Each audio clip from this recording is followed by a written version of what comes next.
আমরা তো আজকে লখনৌ ঢুকলাম, লাঞ্চ করে বেরিয়ে পড়েছি। এখন যাব হচ্ছে Ambedkar park, B.R.. Ambedkar park, যেটাকে এলিফ্যান্ট পার্কও বলে। ওখানে যাব, তার জন্যে বেরিয়ে আমরা এখন একটা অটো খুঁজছি। চলুন এবার আমরা লখনৌ ঘুরে দেখি। স্টেশনের কাছে পানদারিবা মার্গে আমাদের আইপি প্যালেস হোটেল থেকে আম্বেদকর মেমোরিয়াল পার্ক পৌঁছানোর অটো ফেয়ার নিল 150 টাকা।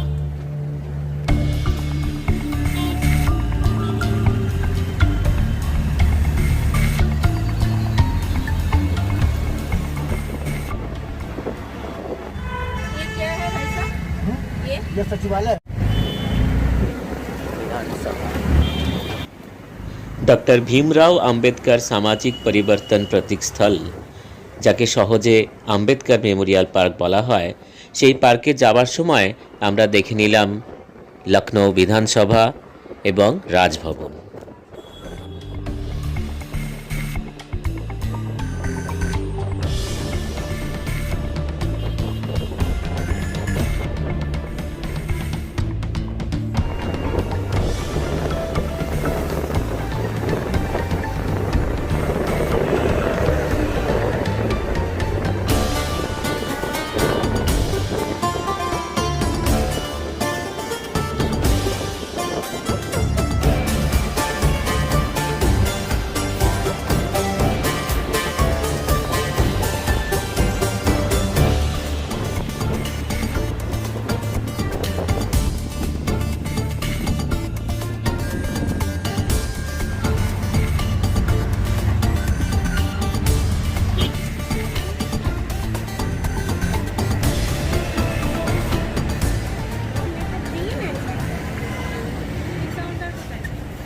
ভিতরে লেখা থাকে,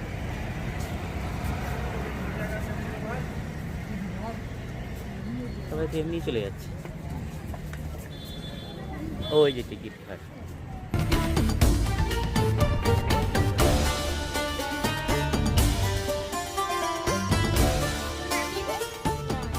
আমরা পৌঁছে গেছি বি.আর. Ambedkar memorial park. এটা আগে নাম ছিল সামাজিক পরিবর্তন প্রতীক স্থল। এটা হচ্ছে টিকিট 15 টাকা পার পার্সন। 5 বছরের উপরে হলেই টিকিট লাগবে। আমরা 3 জন।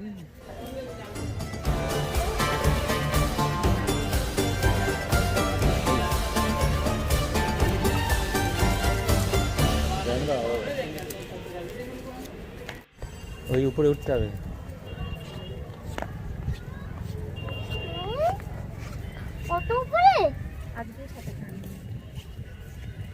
এমন কিছু গরম নেই।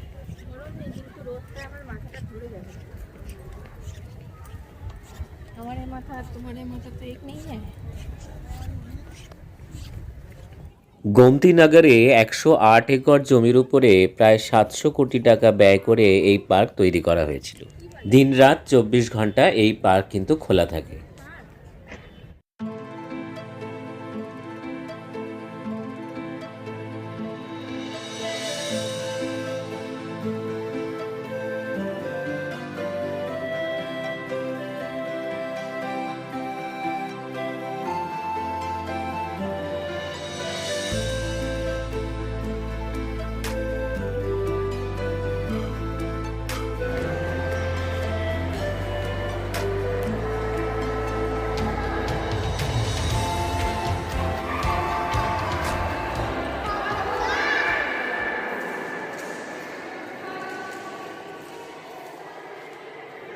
এখানে ভীমরাও আম্বেদকরের জীবনের বিভিন্ন গুরুত্বপূর্ণ ঘটনাগুলোর স্ট্যাচু করা আছে, সেগুলোই আমরা এখন দেখছি। শুধু ডক্টর বি.আর. আম্বেদকর নন, জ্যোতিরাও ফুলে, নারায়ণা গুরু, বিরসা মুন্ডা, শাহুজি মহারাজ ইত্যাদি মনীষীদেরও শ্রদ্ধার্ঘ্য দেওয়া হয়েছে এই পার্কে।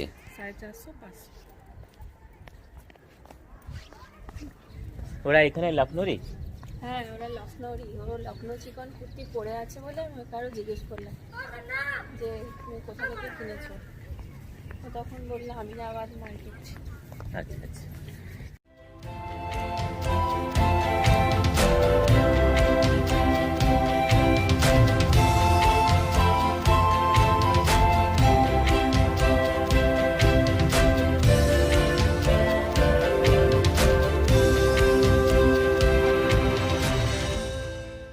1995 সালে এই পার্কের ভিত্তিপ্রস্তর স্থাপিত হয়। তখন এই পার্কের নামকরণ করা হয়েছিল ডক্টর ভীমরাও আম্বেদকর উদ্যান। 2012 সালে এই পার্কের নাম পরিবর্তন করে করা হয় doctor Bhimrao Ambedkar memorial park. 2008 সালের 14 এপ্রিল তৎকালীন মুখ্যমন্ত্রী মায়াবতী এই পার্কটির শুভ উদ্বোধন করেন। রাজস্থান থেকে আনা লাল স্যান্ডস্টোন দিয়ে এই পার্কের বেশিরভাগ অংশ গঠিত, আর ব্যবহার করা হয়েছে মার্বেল পাথর। 108 একর জায়গা নিয়ে তৈরি এই পার্ক, অতএব এই পার্ক দেখতে গেলে কিন্তু যথেষ্ট সময় হাতে নিয়ে যাওয়া প্রয়োজন।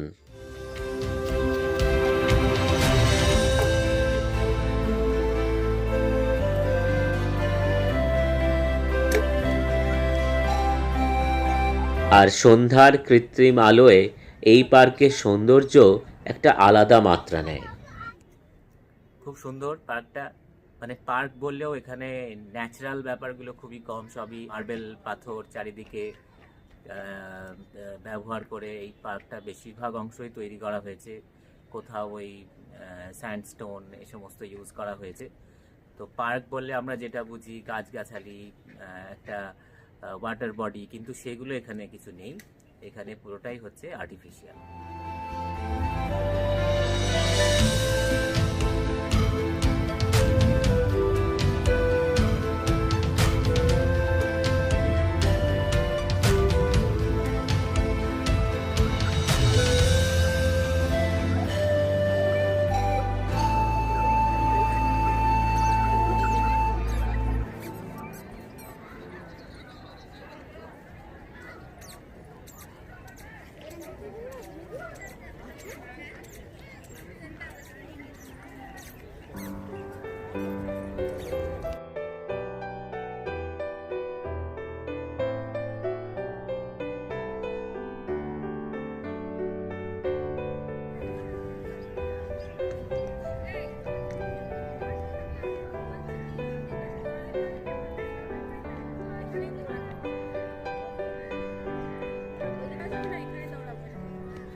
পড়ন্ত রোদের আলোয় তখন পার্ককে দেখাচ্ছিল অনন্য অসাধারণ।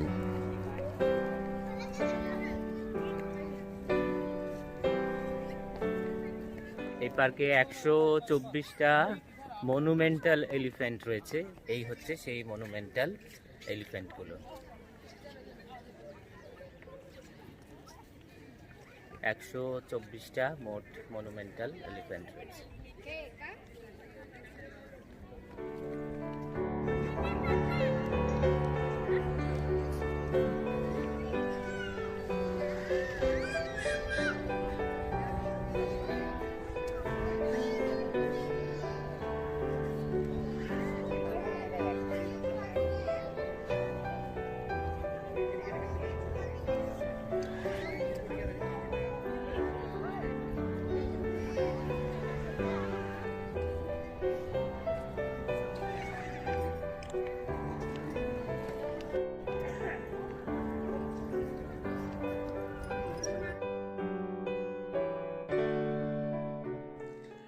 Doctor B.R.. Ambedkar memorial park ভালো করে ঘুরে দেখতে অন্তত 3 থেকে 4 ঘন্টা সময় হাতে নিয়ে যাওয়া উচিত।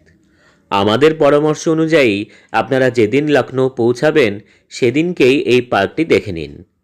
তার কারণ ওল্ড লখনৌ সিটি থেকে এই পার্কটি একটু দূরে।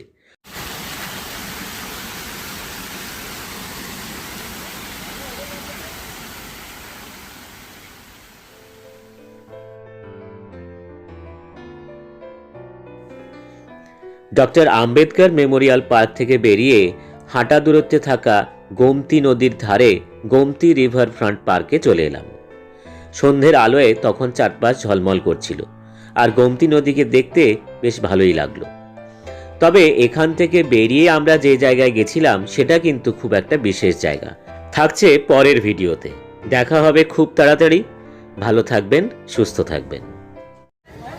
লখনৌ বেড়াতে এসে লখনৌয়ের স্পেশাল নবাবী খানা ট্রাই না করলে কি চলে? এই লখনৌ ভ্রমণের প্রথম দিনে Ambedkar memorial park, Gomti river front park দেখে চলে এলাম আমিনাবাদ মার্কেটে টুন্ডে কাবাবিতে। তখন সান্ধ্যকালীন টুন্ডে কাবাবির টেক অ্যাওয়ে কাউন্টার একেবারে জনসমাগমে ভর্তি।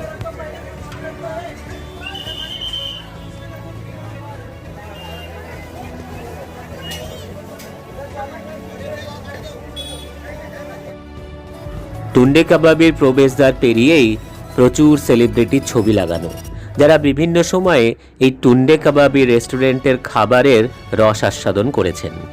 সেখানে আমরাও দাঁড়িয়ে চটপট ছবি তুলে নিলাম। আচ্ছা বলুন তো, ইন্ডিয়ার মধ্যে আর কোন রেস্টুরেন্টে এরকম সেলিব্রিটিদের ছবি দেওয়া আছে যারা বিভিন্ন সময়ে সেই রেস্টুরেন্ট ভিজিট করেছেন? যদি উত্তরটা জানেন অবশ্যই কমেন্টে জানাতে ভুলবেন না কিন্তু।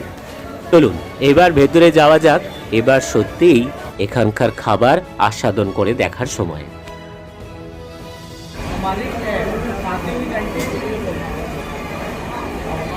চিকেন বিরিয়ানি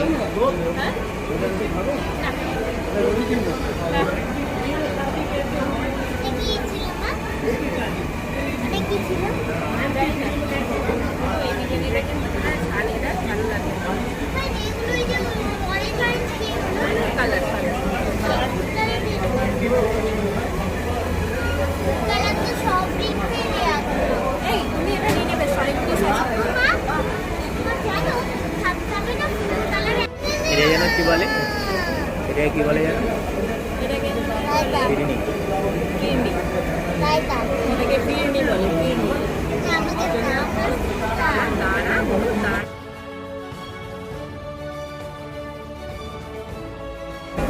এটা হচ্ছে মাটন কাবাব, মটন গলৌটি কাবাব। গলৌটি কাবাব। এটা হচ্ছে চিকেন বিরিয়ানি। চিকেন বিরিয়ানি নিয়েছি আমরা একটা ফুল প্লেট, 3 জনের হয়ে যাবে। তাহলে আমি মাটন খাই না আর তুমিও মাটন পছন্দ করো না। আর একটা চিকেন শাহি কোরমা টাইপের নিয়েছি।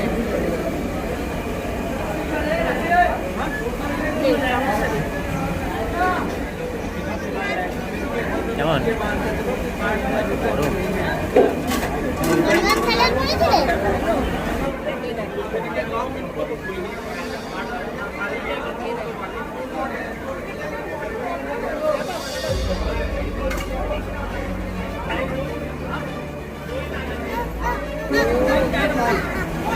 কি হয়েছে, গরম? কেমন খেতে? তোমার কেমন লাগলো? আর এই যে পেঁয়াজগুলো আমি খাচ্ছি না, পেঁয়াজটাকে একটু করে ছাড়িয়ে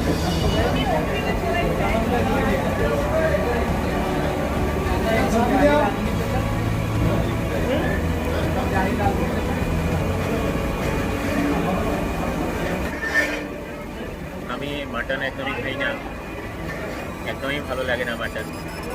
কিন্তু এখানে গলৌটি কাবাব খেলাম, মানে সেই মাটন যে কারণে খেলাম একটা গন্ধ লাগে, সেসব কিছু খেলাম গলৌটি কাবাব। আর এই দাদা আমাদের টেবিল অ্যাটেন্ড করেছিলেন, ওনার আতিথেয়তায় আমরা একেবারে মুগ্ধ। লখনৌ বেড়াতে এসে আমিনাবাদ মার্কেটে লখনৌ চিকন দেখার ফাঁকে অবশ্যই একবার যেতে হবে এই টুন্ডে কাবাবিতে। এছাড়া লালবাগ অঞ্চলে থাকা দস্তরখান রেস্টুরেন্টও অত্যন্ত ভালো, সেখানেও যাওয়া যেতেই পারে। আমাদের লখনৌ ভ্রমণের প্রথম দিনের ভিডিও এখানেই শেষ হলো। আজ আমাদের লখনৌ ভ্রমণের দ্বিতীয় দিন। সকাল সকাল বেরিয়ে একটা অটো ভাড়া করে আমরা বেরিয়ে পড়েছি লখনৌ ঘুরতে। আমাদের ভিডিওটা পুরোটা দেখতে থাকুন আর দেখে নিন আমরা কোন কোন জায়গা ঘুরলাম।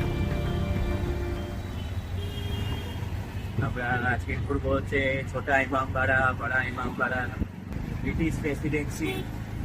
এছাড়া যাবো ঘন্টাঘর, ঘন্টা তালাব, সফেদ বারাদরি, আর যাবো হচ্ছে 70 মঞ্জিল। আমরা প্রথমে এখন যাচ্ছি হচ্ছে ছোটা ইমামবাড়া।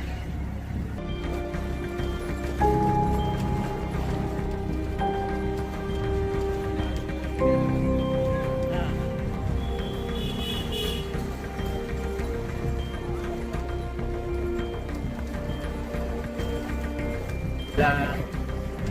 যে এখন ছোটা ইমামবাড়া যাচ্ছি, এই ছোটা ইমামবাড়া 1838 সালে তৈরি হয়েছে।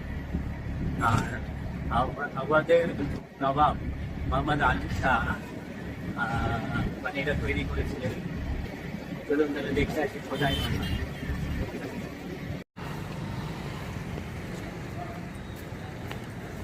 ছোটা ইমামবাড়া প্রত্যেক দিন সকাল 6টা থেকে বিকেল 5টা অবধি খোলা থাকে। এখানে এন্ট্রি ফি 25 টাকা। তবে এখানে কম্বাইন টিকিট পাওয়া যায়, যে টিকিটের দাম 50 টাকা। এর সাথে আর্ট গ্যালারির টিকিটও ইনক্লুডেড থাকে। আমাদের মতো ভুল অবশ্যই করবেন না। আমাদের অটো ভাইয়া বলে দেওয়া সত্ত্বেও আমরা এখানে টিকিট কেটে আবার আর্ট গ্যালারিতে টিকিট কেটেছিলাম, বুঝতে একটু ভুল হয়ে গিয়েছিল। এটা হলো ট্রেজারি বিল্ডিং, আর ঠিক তার উল্টো দিকে রয়েছে প্রিন্সেস আসিয়া বেগম, যিনি ছিলেন মোহাম্মদ আলী শাহ বাহাদুর, আওয়াধের তৃতীয় রাজার কন্যা, তার সমাধিক্ষেত্র।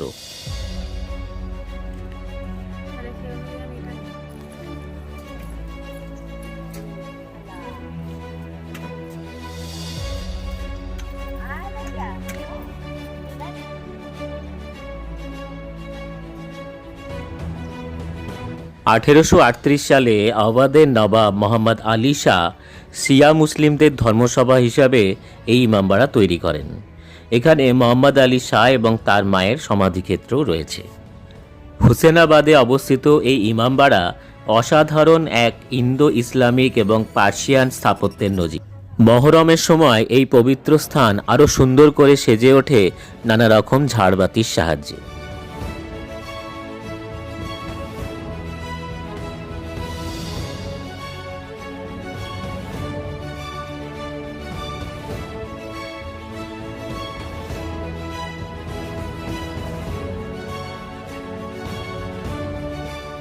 ছোটা ইমামবাড়া থেকে বেরিয়ে আমরা চলে এলাম সাতখান্ডা।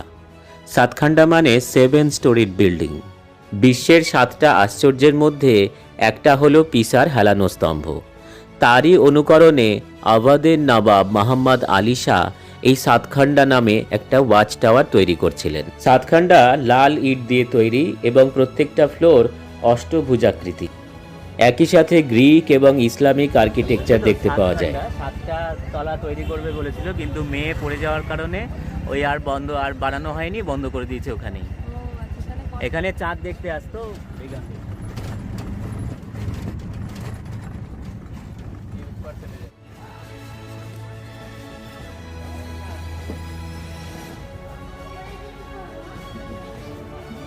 আমরা এখন চলে এসেছি হোসেনাবাদে পিকচার গ্যালারি দেখতে। পিকচার গ্যালারির ভেতরে ফটোগ্রাফি বা ভিডিওগ্রাফি কোনোটাই অ্যালাউড নয়, তবে এখান থেকে আমরা আরও দুটো অন্য জায়গা দেখব যেগুলো খুবই সুন্দর। পিকচার গ্যালারিতে ঢোকার মুখে লখনৌ চারবাগ স্টেশনের একটা ছবি দেওয়া রয়েছে। আর যদি ছোটা ইমামবাড়াতে কম্বাইন টিকিট কেটে থাকেন, এখানে অবশ্যই টিকিট কাটার দরকার নেই, যে ভুলটা আমরা করেছিলাম। আমরা এখন সাতখান্ডের ভেতরে এখানে যে পিকচার গ্যালারি আছে সেই পিকচার গ্যালারিটা দেখলাম। আর এখানে আমার ঠিক পেছনেই হচ্ছে হুসেনাবাদ ক্লক টাওয়ার, বা এটাকে ঘণ্টাঘর বলা হয়। হুসেনাবাদ ক্লক টাওয়ার বা ঘণ্টাঘর। আর আমার পেছনে হচ্ছে ঘণ্টাঘর তালাও, মানে এটা একটা সরোবর। এটা হচ্ছে ঘণ্টাঘর, হুসেনাবাদ ক্লক টাওয়ারও বলে। 1881 সালে British civil servant George Cooper Lucknow পৌঁছালে এই হুসেনাবাদ ক্লক টাওয়ার নির্মাণ করা হয়। আমরা এখন দাঁড়িয়ে আছি রুমি দরওয়াজার সামনে। এই রুমি দরওয়াজা যদি সামনে থেকে দূর থেকে দেখা হয় তাহলে একটা দরজা, কিন্তু কাছ থেকে এলে 3টে দরজা দেখা যায়। রুমি দরওয়াজার উচ্চতা 18 মিটার বা 59 ফুট। বড়া ইমামবাড়া এবং ছোটা ইমামবাড়ার মাঝে অবস্থিত এই রুমি দরওয়াজা। 1784 খ্রিস্টাব্দে আওয়াধের নবাব আসফউদ্দৌলা এই রুমি দরওয়াজা তৈরি করেন। রুমি দরওয়াজা তৈরি করা হয় তুরস্কের ইস্তাম্বুলে থাকা সাবলাইম পোর্টের আদলে। তাই জন্যে রুমি দরওয়াজাকে অনেক সময় বলা হয় টার্কিশ গেট।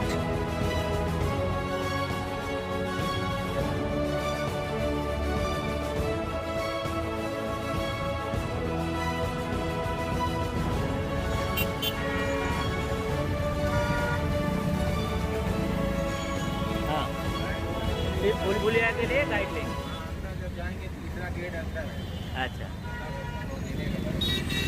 এবার আমরা চলে এসেছি বড়া ইমামবাড়ার সামনে। আমরা এখন বড়া ইমামবাড়ার সামনে। এখানে বড়া ইমামবাড়া দেখবো, তারপরে আমরা ভুলভুলাইয়া দেখবো। ঠিক আছে, চলুন ভেতরে যাই। এখানে দেখিয়ে দিই, এটা হচ্ছে নহবত খানা, আর এটা হচ্ছে বড়া ইমামবাড়ার গেট।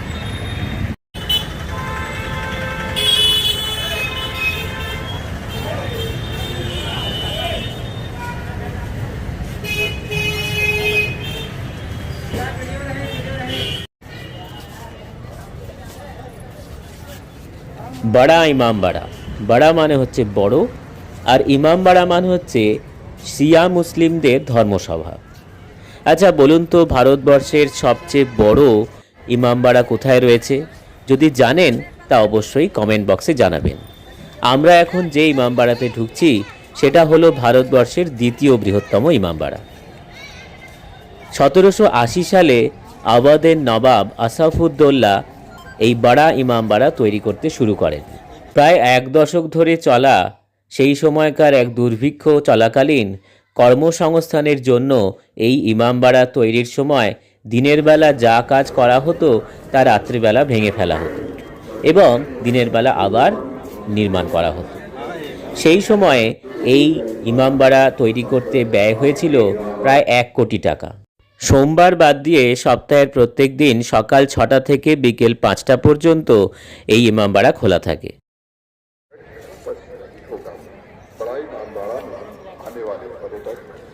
বড়া ইমামবাড়ার নকশা চূড়ান্ত করার জন্য এক প্রতিযোগিতার আয়োজন করা হয়েছিল। বিজয়ী হয়েছিলেন দিল্লির স্থাপত্যবিদ কিফায়েতুল্লাহ এবং এই ইমামবাড়া তৈরি করতে করতে মারা যান কিফায়েতুল্লাহ। এই বড়া ইমামবাড়ার মেন হলের নিচে সমাধিস্থ রয়েছেন তৎকালীন নবাব আসাফউদ্দৌলা এবং স্থাপত্যবিদ কিফায়েতুল্লাহ। ইমামবাড়ার এই মূল কক্ষ, যা লম্বায় 50 মিটার, প্রস্থে 16 মিটার এবং উচ্চতায় 15 মিটার, এখানে কিন্তু কোনো সাপোর্টিং বিম ব্যবহার করা হয়নি। পাশাপাশি আলাদা আলাদা উচ্চতার আরও 8টি চেম্বার রয়েছে, যার ওপরে আছে ভুলভুলাইয়া।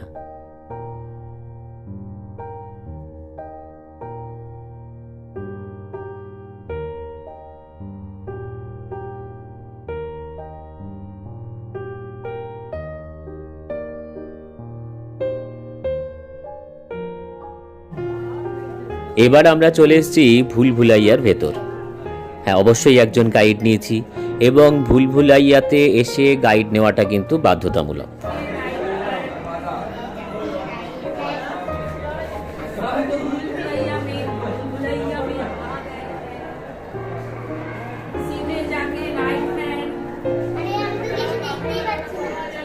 বেশ কিন্তু একটা গা ছমছমের পরিবেশ, মাঝে মাঝেই অন্ধকার, তখন রাস্তাও দেখা যাচ্ছে না, মোবাইলের আলোয় রাস্তা দেখতে হচ্ছে।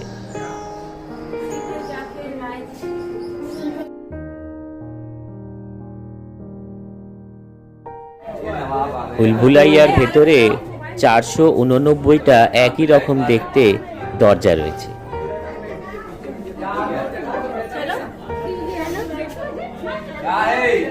यहाँ पे रुकेंगे? जी जी जी बस। सवाब भाई, यहाँ पे रुकना है। ये सवाब भाई। बाई तरफ, बाঁ दिखे चल, बाँ दिखे।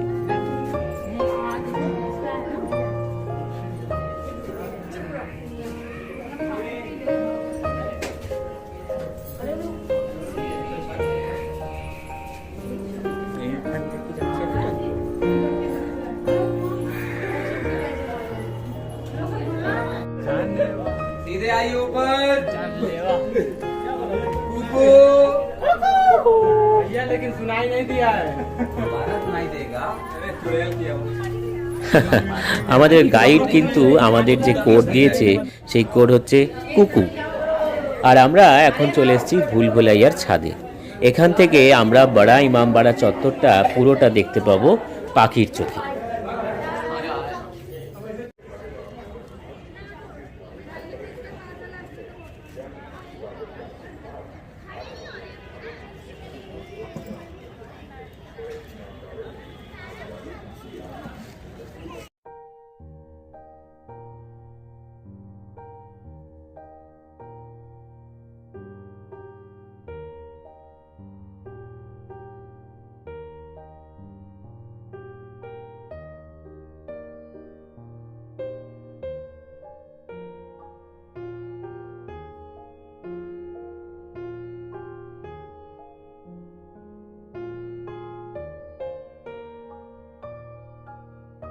আমাদের গাইড ভাইয়া একটা টাস্ক দিয়েছেন যে আমাদেরকে খুঁজে বের করতে হবে কোন রাস্তা দিয়ে গেলে আমরা বাইরে বেরোতে পারবো।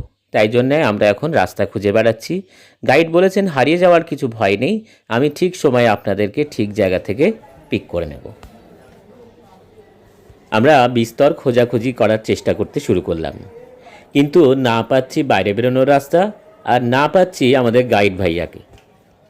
যাক, শেষ পর্যন্ত আমরা বেরিয়ে আসতে পেরেছি ভুলভুলাইয়ার বাইরে। এবার আমরা দেখতে যাব শাহী বাউলি। শাহী বাউলি হলো সেই নবাবী আমলের এক বড় কুয়ো। সেই কুয়োকে ঘিরে এত বড় একটা বিল্ডিং কনস্ট্রাকশন হয়েছে তা না দেখলে বোঝা যায় না, এবং শোনা যায় পার্শ্ববর্তী নদীর সাথে সরাসরি যোগাযোগ ছিল এই কুয়োর। নিচে ছিল গরম এবং ঠান্ডা জলের ফোয়ারা।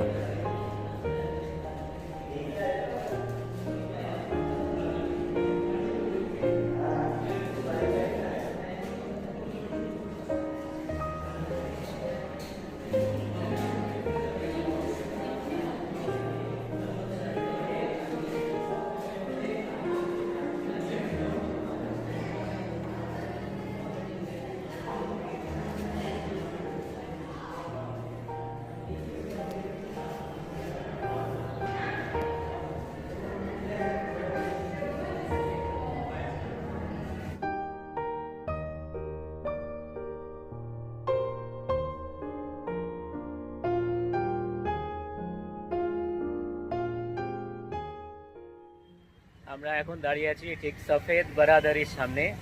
এখানে প্রচুর সিনেমা শুটিং হয়েছে। এখানে গদর সিনেমাতে অমরিশ পুরীর বানানো হয়েছিল এইটাকে।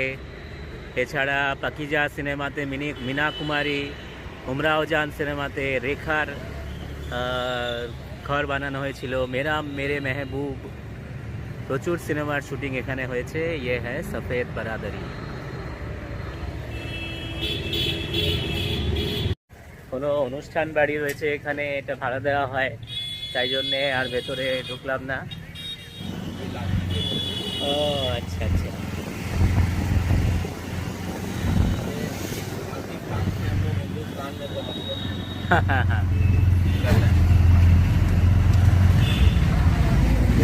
পাকিস্তান से হিন্দুস্তানে পৌঁছে গেলাম আমরা। এটা হচ্ছে লাকি গেট, যেটা গদর সিনেমাতে ইন্ডিয়ার পাকিস্তানের গেট করা হয়েছে। লাঞ্চ করতে হবে, অনেক ঘুরে ঘুরে আমরা ক্লান্ত।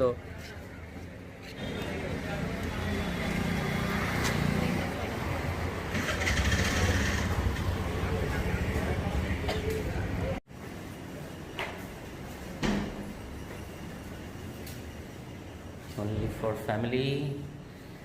एसी फिलहाल बंद है, लेकिन एसी जल्दी चालू कर देंगे और हम भी मुस्कुराएंगे क्योंकि हम लखनऊ में हैं। হ্যালো, আমরা এখন লাঞ্চ করব। তো তোমাদেরকে দেখিয়ে দিই কী কী অর্ডার করেছি।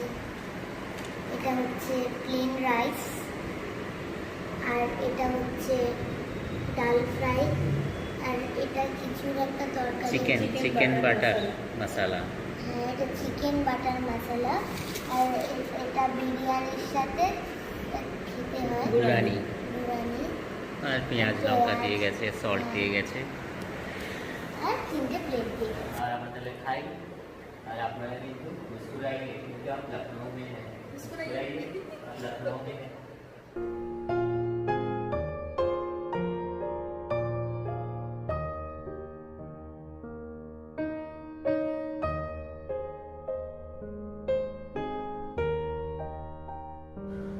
সাদ্দাত আলী খান ছিলেন আওয়াধের সুবেদার নবাব। মাত্র 25 বছর বয়সে মোগল সম্রাট অরঙ্গজেবের নেতৃত্বে মারাঠাদের বিরুদ্ধে প্রবল পরাক্রমে যুদ্ধ করেন, এবং সেই যুদ্ধে অসম সাহস দেখানোর জন্য ওনাকে খান বাহাদুর উপাধি দেওয়া হয়। মারা যাওয়ার পর এখানেই ওনাকে সমাধিস্থ করা হয়। লখনউ অত্যন্ত ব্যস্ত এবং জনবহুল শহর, কিন্তু এই সাদ্দাত আলী খানের সমাধিস্থলে এসে মনে হবে সময় যেন থমকে গেছে, আর চারিদিকে সবুজ ঘাসের গালিচায় বসে মনে হবে এই পরিবেশটাকে আরও কিছুক্ষণ অনুভব করি।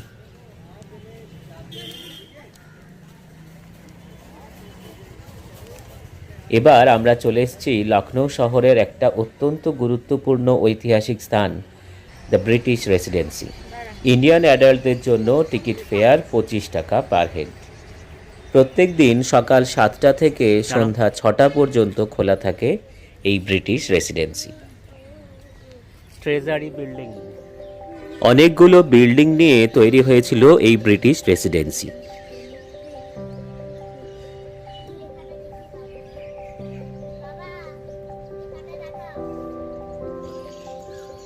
Banquet hall. 1775 সালে যখন অযোধ্যার রাজধানী ফৈজাবাদ থেকে লখনৌতে স্থানান্তরিত করা হয়, তখন ব্রিটিশ ইস্ট ইন্ডিয়া কোম্পানির সঙ্গে চুক্তি অনুসারে অযোধ্যার নবাব সুজাউদ্দৌলা রাজি হন একজন ব্রিটিশ নাগরিককে লখনৌ দরবারে স্থান দিতে। তার উদ্যোগেই শহরের কেন্দ্রে ইংরেজদের এই আবাসস্থল তৈরি হওয়ার কাজ শুরু করা হয়। সম্পূর্ণ হতে সময় লাগে মোটামুটি 5 বছর। 1800 সালে নবাব সাদাত আলী খানের শাসনকালে এই ভবন ইংরেজদের বসবাসের জন্য ব্যবহার করা শুরু হয়। নবাব সাদাত আলী খান লখনৌতে মোতায়েন ব্রিটিশ ফৌজের ক্যাপ্টেন জন বেইলি সাহেবের সম্মানার্থে বেইলি গেটও তৈরি করেন, যা এই আবাসস্থলের প্রধান প্রবেশদ্বার। ঐতিহাসিকদের একাংশের মতে 1857 সালের 10ই মে ব্রিটিশ ইস্ট ইন্ডিয়া কোম্পানির বিরুদ্ধে সিপাহী বিদ্রোহই ছিল ভারতের প্রথম স্বাধীনতা যুদ্ধ। ধীরে ধীরে এই বিদ্রোহ বর্তমান উত্তরপ্রদেশ, বিহার, মধ্যপ্রদেশের উত্তরাঞ্চল ও দিল্লিতে চরম আকার ধারণ করে। 30 মে থেকে 27 নভেম্বর অবধি লখনৌতে বিদ্রোহের আগুন ছড়িয়েছিল। আওয়াদের নির্বাসিত নবাব ওয়াজিদ আলী শাহের বীরাঙ্গনা বেগম হজরত মহল, 11 বছরের পুত্র বীরজিস কদর, বরকত আহমেদ ও আহমেদুল্লাহ শাহের নেতৃত্বে ক্ষিপ্ত সিপাহীরা ব্রিটিশ রেসিডেন্সিতে থাকা ইংরেজদের ওপর আক্রমণ হেরেছিল। কামানের গোলা, বন্দুকের গুলিতে এফোড় ওফোড় হয়ে গিয়েছিল রেসিডেন্সির দেওয়াল। প্রাণ ভয়ে ইংরেজরা বাধ্য হয়েছিল আশ্রয় ছেড়ে পালাতে।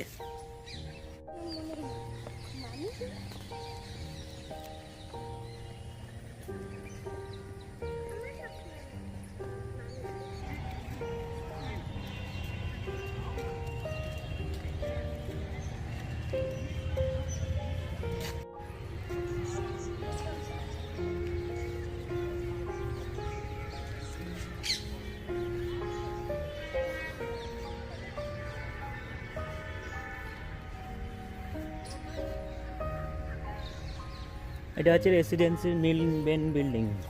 1920 সালে এই ভবন প্রথম সংরক্ষণ করার কাজ শুরু হয়।